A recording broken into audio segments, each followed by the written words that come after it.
So here we are in the throne room. In order to set up a manipulation, we need to start from a known value of RNG, and the only way to do that is to save and reset.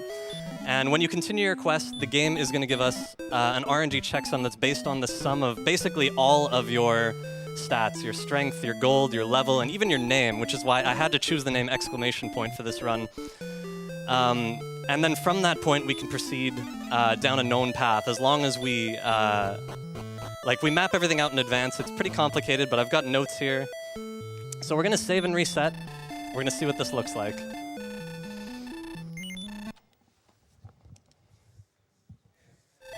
So the first thing I have to do is clear this text box on a specific frame, because the king doesn't give us a prompt, but we got it there. I can tell by the way the guard moved. He went up and down.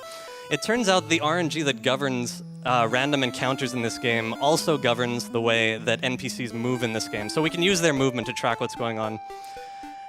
Now we're going to start walking north here, and I'm going to stop on the first forest tile here. The reason I do this is because if we had walked onto the second forest tile, we would have encountered an enemy.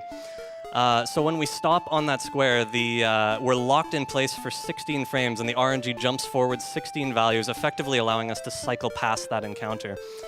So in the mapping process, we find the first square with an encounter, then we reset, we come back, and we stop on the square before, then we keep walking to our second encounter, and we make a note of where that is, and we keep repeating the process until we basically reach our destination anywhere on the world map. In this case, we're trying to build our experience. We need to get to level 7, so we're going to an area which has the most valuable enemies for experience in the game. And we're also going to manipulate our attacks so that we do excellent moves every time. Need to pause a little bit here to set up our metal slime, and then on the 6th command, we're going to attack and get our excellent move. So you're going to see command, command, command, command, command, command. And there's our first metal slime. So we're already at level 5 in the first 3 minutes, which is pretty crazy. So I use an audio cue to determine where to clear the text box here. Now we don't know what frame we're on, so I route in a random enemy in between so that we can figure out exactly where we are for marathon safety.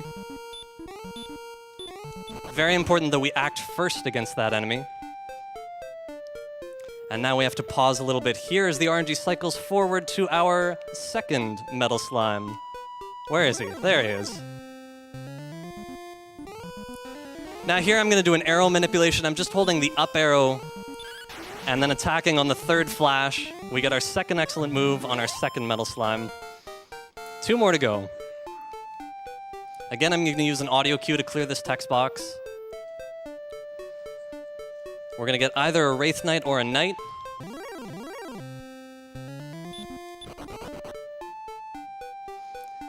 And another pause. Here I'm watching the animation of our sprite to determine how long I'm waiting. Here are 3 commands, command, command, command. And our third excellent move. We got really lucky RNG to encounter them so soon. Here we have to take a bit of a longer pause to find exactly what we're looking for. There's my audio cue. And again, we just walk back and forth in the zone. Here again, we'll get either a Wraith Knight or a Knight. No idea which one until I see it. We run away from the Wraith Knight, immediately start walking, and there's our 4th metal slime. 5 commands here.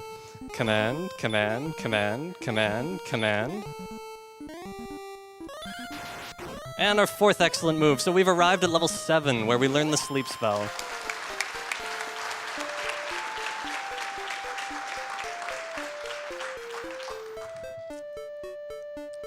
And again, we're going to death warp at this point to get back, and this is a predetermined death warp. We get a nice quick death from a Demon Knight. We're going to be sent back. We're going to save and reset and start a new RNG chain from a new checksum. So all the manipulations are going to be different, but the process is similar.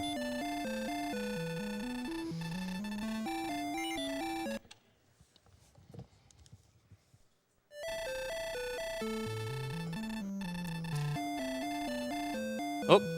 So I pressed the D-pad a little bit too early there. We're aiming for a very specific frame. But the good news is we can just reset and try again. There we go. He's going to go left. And then down here, these ladies in my way are going to go up right. down right, down up, and that's just a way of verifying that we are on the right frame. Our next step is to go east to Remolder, where we buy keys. We need 3 keys to beat the game, but we're going to get 5. The 2 extra are going to be for picking up the wings that are in a treasure chest in that town. And the wings are going to save us an 80-second walk home at the end of the game. The first time I did this route, I actually did the 80-second walk home. Never occurred to me to pick up the wings. So yeah, just being very careful where I stop here.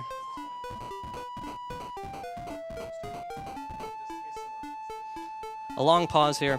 And now when I go through the cave, I need to listen to audio cues. It's going to be a lot easier with these headphones. These are great.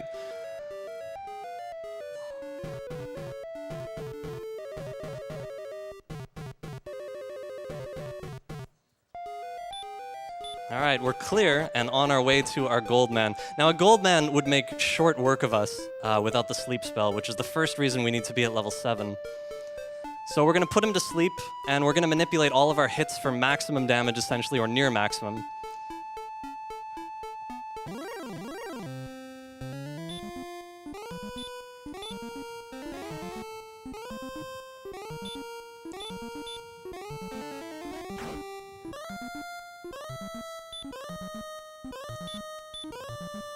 And again, the execution on these menu changes, you still have to be very careful.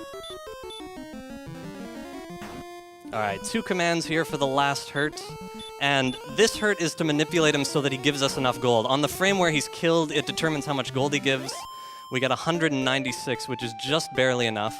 We're going to have a random wolf here. We're going to run away. And we've made it into town. So I'm going to be buying 5 keys, then we'll pick up the wings. We'll do another death warp, save and reset. So now would be a good time for some donations. Oh, don't you worry, we have plenty. So first, before I get into the donations, I would like to say the Metroid Suit Choice Bid War is going to close midway through this run. Currently, no suit is sitting at $3,800, where the suit is sitting at about $1,600. So if you really, really, really like that suit and really, really hate your wallet, now's your time to shine. Have $200 from Takwa. So excited to see NES Cardinality running Dragon Warrior at AGDQ. Put this donation towards running the main event. Wait, that's not available? Maybe Superman can make it happen?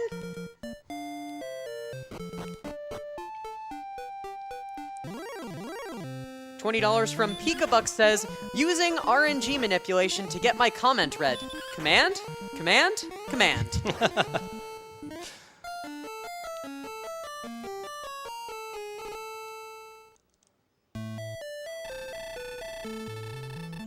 Have $10 from the one and only MotherBrain93. Greetings from Torian, first-time donor, second-time Friday Crade.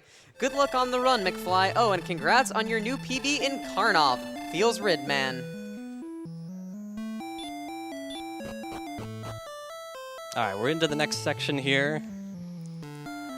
And I had the idea late last year to combine 2 different sections into one. It requires difficult manipulation to chain them together.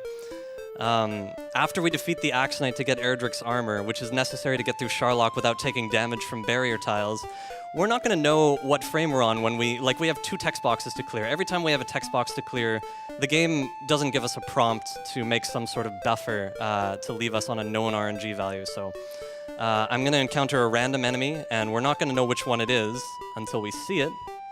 It'd be either a green dragon or a wizard.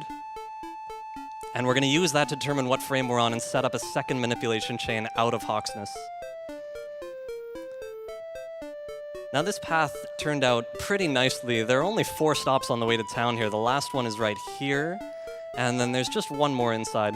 It's very important for me to note in terms of the difficulty of this, if you make one mistake, if you pause in the wrong spot, the RNG just spirals out of control and there's no way to reset yourself. So here again, we put the Axe Knight to sleep. Without sleep, we would not be able to do anything to him at level 7 with no weapon. And we're going to use a combination of excellent moves and the hurt spell.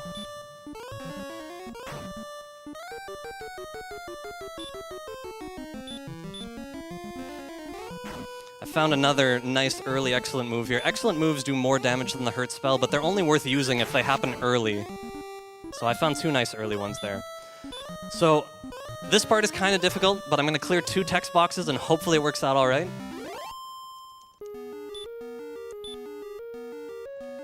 Looks good. So we pace back and forth here. I didn't have to pace back and forth at all. I found the wizard right away, and we're on our way to the token now.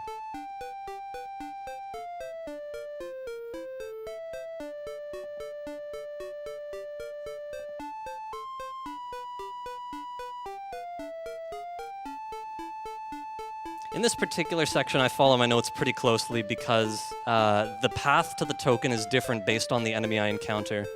So I just want to make sure I don't get them mixed up. I've memorized a lot of this just through repetition. So I just want to make sure that I'm actually following the right memorized path, but it looks okay here. So we've made it all the way to Erdrick's token, which is on this square. And we'll do a little manipulation there to get our Death Warp enemy quicker. And that's the end of this section.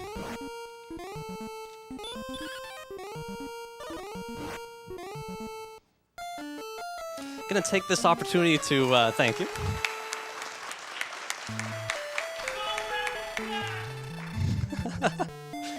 We're gonna do a little safety save here. The next section is unmanipulated. Manipulating the next section can save a little bit of time, but it's very, very complicated. We'll be doing that in the future, but for now, we're going to just do a safety save here, just in case anything goes wrong in Garen's grave. We would just reset and come back. Gonna take this opportunity to introduce my couch crew. In the middle, we have Slurpee Ninja. Slurpee was there ever since I started racing this game on SRL. He was there for every race. We've got Sparkover on the left here, on my right. Sparkover just recently joined the Sub-6 Club for the no RNG manipulation category, which takes, as you know, a lot of dedication, not only in terms of execution, but also in terms of, sitting through an RPG that long. So props to Sparkover for that. And on my left, on the right, is WeeGee. WeeGee has been my most recent friendly competitor in this game in April, I believe. As part of the 12-hour challenge, he picked up the game, and he not only made his own manipulation route from scratch, but he also put it together and took the world record in April, and it held for 5 months before I took it back in September. He also discovered arrow manipulations, which basically allow us to save about 5 minutes off of the route. So it was a major contribution, and I'm very thankful for that. I'm very glad WeeGee became an active runner of this game. So because the next section is unmanipulated, we're getting a lot of encounters on the way here, more than usual, but this is another great time to read donations for a while. All right, we have $25 from Skillet. I cannot believe this insane Dragon Warrior manipulation. Young me spent hours trying not to let metal slimes run away, and you're just... Ugh! $150 from Altanius. Here was hoping we had a chance to win one of NEScard's maps, but I'm glad to just donate to charity. Money goes to Runner's Choice. $30 from Lehexa. Hey, past DW record holder here. In the years since I've run this game, the record has been improved by more than a factor of 10, mostly thanks to NES Cardinality. He's the premier runner of this series, and I'm glad to see him finally make it into a GDQ. This donation goes to Runner's Choice. Thank you, Lexa. $25 from Anonymous. So incredible to finally see a Dragon Warrior quest ran at GDQ. It's great to have my favorite video game series be associated with such a great event and cause. Let's excellent hit cancer and send it fleeing like a metal slime. Good luck, NEScard. Thank you, thank you. $100 from Nick Cellier. No idea if I pronounced that correctly. Happy to see Dragon Warrior make it into GDQ. Good luck, NES Cardinality. Donation goes to Runner's Choice.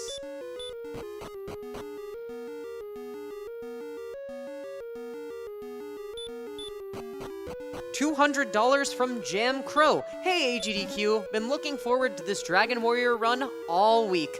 I lost my father to cancer last year, and he is the reason I love video games. I used to watch him play Dragon Warrior when I was younger and thought it was fitting to donate for him during this. Let's put this donation towards seeing Superman 64.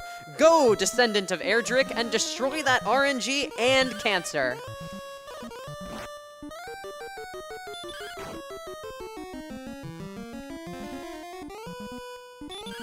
$5 from Princess Gwaelin.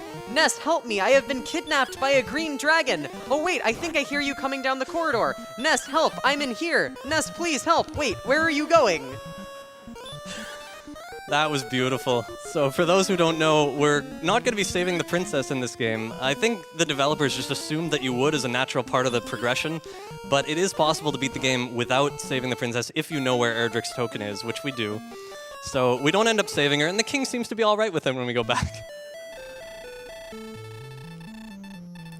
So we're into the final section, which is by far the longest section. It's been a crazy adventure learning how to manipulate these sections together.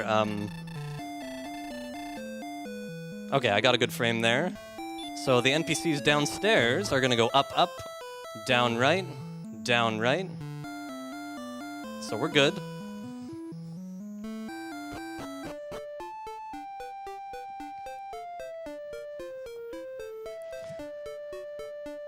So there are 5 phases to this section. We need to go get the Staff of Rain, get the Rainbow Drop, clear a staircase on the first floor of Sharlock, pick up Erdrick's sword, and then after all that, go and beat the Dragon Lord. Tying these sections together is pretty difficult in real time, but I've had a lot of practice with it, and I've gotten pretty comfortable within the marathon setting, so let's make it happen. Staff of Rain first. After I clear the text boxes picking up the Staff of Rain, again, I'm going to have to come outside and encounter a random enemy. We're looking for either a Scorpion or a Magidrake.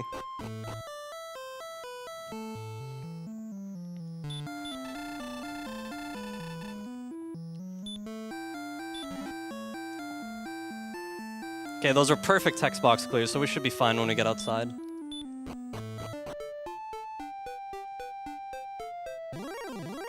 There's our Scorpion. Little manipulation and a little adjustment here, and we're back on track. We're on our way to phase 2 to pick up the Rainbow Drop. Once again, we're going to have to go through that cave and pass the princess by as she hollers from her room.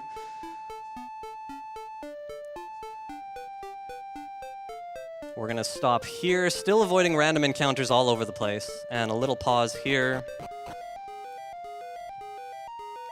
And once again, I'm using audio cues to bonk my way through the cave.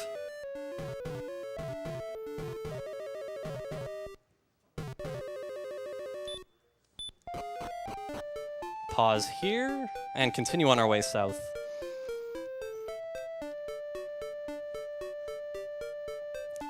Now, once I get to the final castle, there probably won't be any more chances for donations. I'm going to have to use a lot of audio cues for about 2 minutes or so, so now's a good time for more donations. All right, we have $150 from Digital Badger. The RNG manipulation is strong with this one. $20 from Anonymous. Nestcard's meticulous nature makes watching his runs like Dragon Warrior amazing.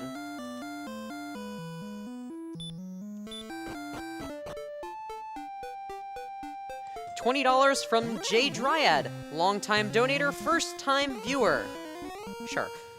This donation goes to Nest Cardinality's choice as long as it's Fisher-Price Firehouse Rescue. Shoutouts to Firehouse Rescue. Speaking of runner's choices, just a quick update here. Superman 64 is at 24,000 out of 30,000. Meanwhile, Sylvan Tale is less than $100 away from the English patch.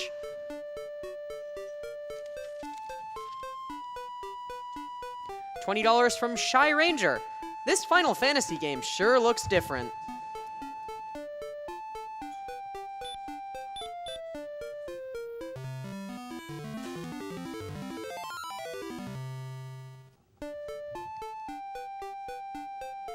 $20 from Ace Zero. Dost thou love Dragon Warrior? Yes, no, but thou must. I love this game and am really enjoying this great run, Nest Cardinality. Right on. Thank you so much, guys. We're into the final castle. I can't look at the time, but we should be somewhere around the 20-21 minute mark. So that's pretty cool. I'm going to be in the dark for the next 2 minutes, so I'm going to have to rely on audio cues. I'm going to need silence, so please bear with me as we descend into darkness. Another manipulation here to control where we are. And here we go, guys.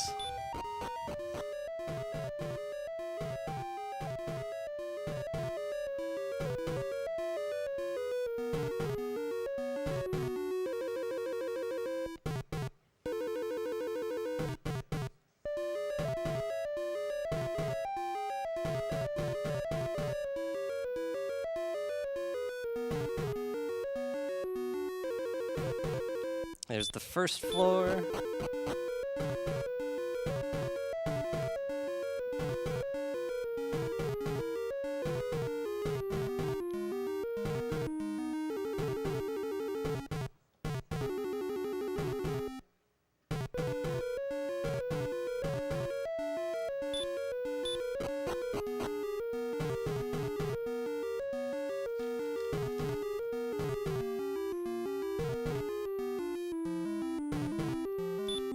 Almost to the sword.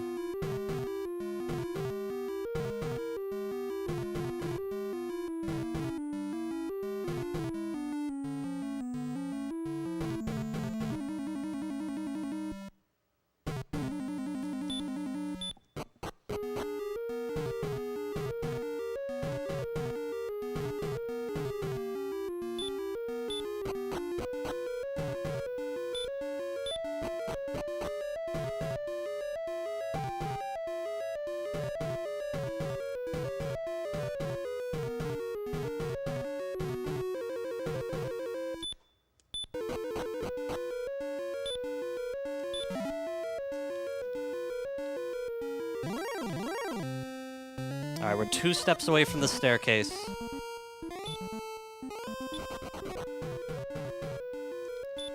Perfect.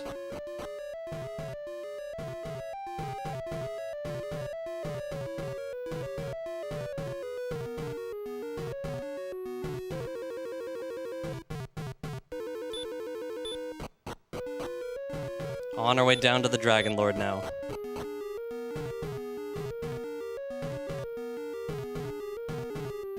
Once again, everything has to be perfect.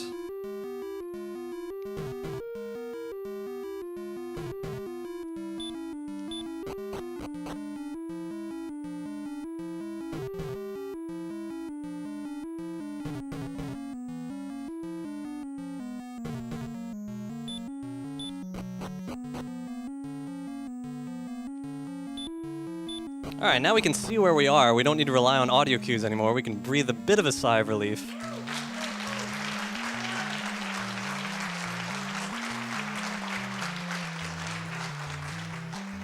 Thanks so much, guys. There was a 50-50 chance of being on either square when we encountered an enemy in the room with the sword.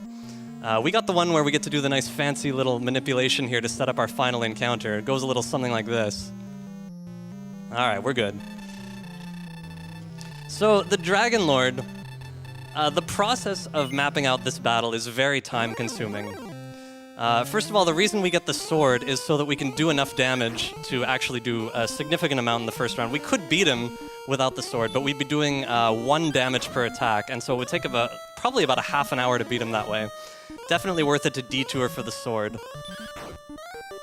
And you'll notice we're doing 10 damage here every time, so it takes a while to find the right iterations where we do 10 damage, and also the Dragon Lord casts Stop Spell.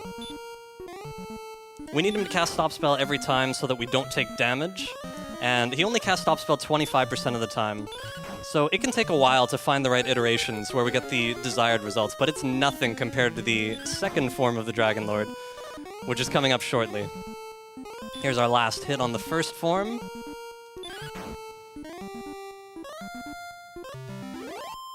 So first thing we need to do again is put him to sleep so that he doesn't do any damage to us. He would defeat us in 1 attack otherwise. All right, 3 commands here. Command, command, command.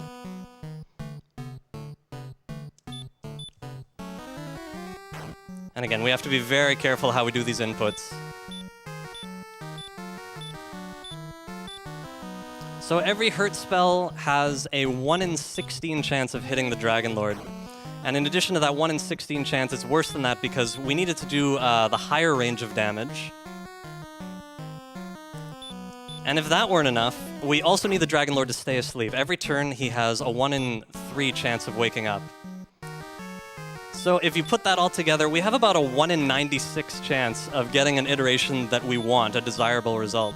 We need those high rolls because we only have so much magic. We need to hit him 12 times with our Hurt spell. So we're going to use every single one and go down to the reserves of our magic.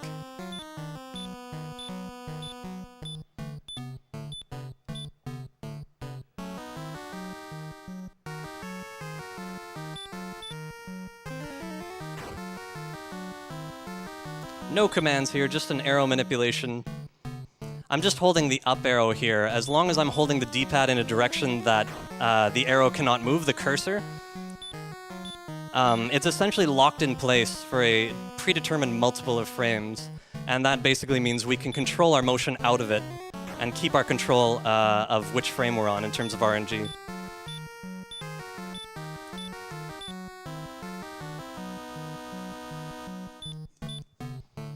All right, 3 hits to go. 4 commands on this one. Command, command, command, command.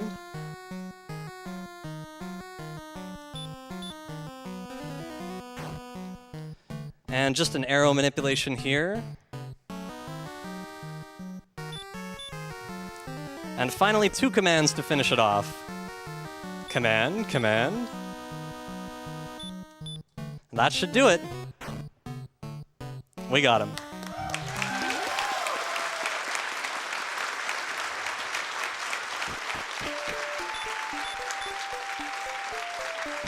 So this is the moment where we use our wings to avoid that 80-second walk home, which I did on my first run, which is hilarious to think about now.